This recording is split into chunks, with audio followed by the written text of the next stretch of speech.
Well, starting with Gowon, I think Gowon owes Nigerians a duty to write his own account of that war and the things that led to the war and the way the war was carried out and the way the war ended.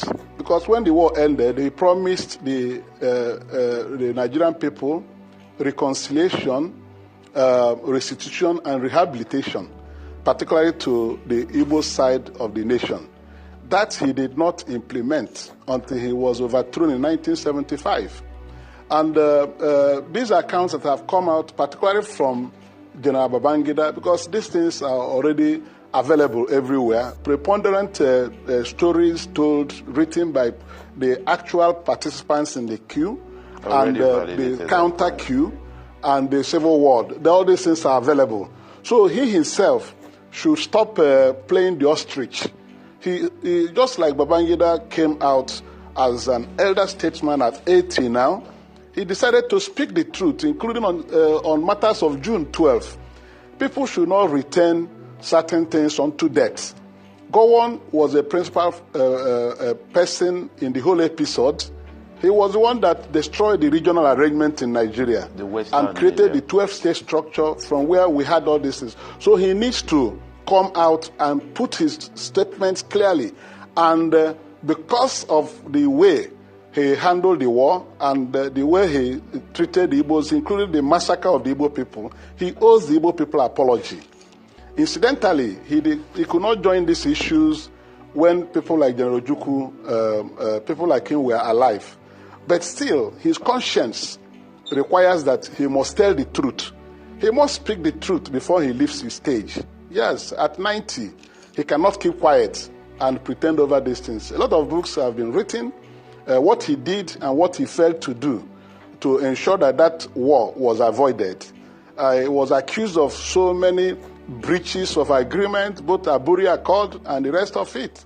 If he had kept his own side of the Aburi Accord, I believe Nigeria wouldn't have plunged into a civil war.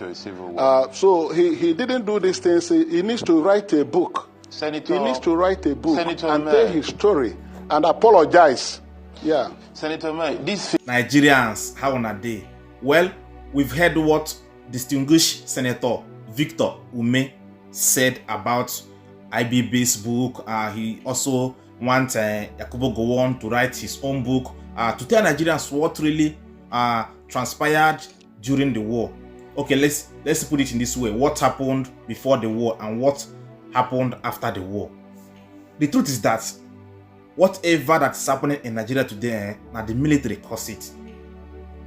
There are issues they failed to address, and there are some lies they allowed to stay long into the system, like that of tagging the 15th January 1966 coup, an Igbo coup. And he ruled Nigeria for 8 years, which means he had the opportunity to address issues like this, but he kept quiet for a very long time. Now, as it don't create enmity, people hating on Ndi Igbo because of that tax. Because if you look at it very well, no Igbo top politician were paid that time. So it is easy to believe that it was an Igbo agenda. That's the reason why, personally, I don't really blame those who believe it is an Igbo coup. Now, let's talk about this Yakubo Guwon, Biafra, something, where this man, the talk, where make Yakubo Guwon come tell Nigerians what really happened. Before that war, this coup had happened. Ironsi has been eliminated, right? And there was a counter coup by the Northerners, which took the life of many Igbos that time. And Ojukwu became angry. Igbos became scared, with feelings that their lives and properties are no longer secured in Nigeria. The misunderstanding was obvious. Then Ojukwu and Yakubo Guwon, as the then leaders, in collaboration with the international communities, agreed to have a meeting in Ghana, Abure. Then they discussed about the existence of Ndi Igbo in Nigeria, what they want and how they want the government to be. Both parties agreed. Ojukwu joyfully returned back to eastern Nigeria, Enugu State, as he organized a party celebrating that things will start getting better. But then Yakubo Guwon on arrival come change his mind, say he no one make things dey as they discuss am for Ghana. That is what triggered Ojukwu. Ojukwu come dey ask him, what about the Abure Accord? It didn't waste time. Ojukwu declared the independent state of Biafra, and Guwon, in response, launched a war against Igbo, which caused the Biafran War. Yakubo Guwon has something to say, right? Ojukwu didn't say much about it, and I believe both of them know better. This is from what I have heard from public menu.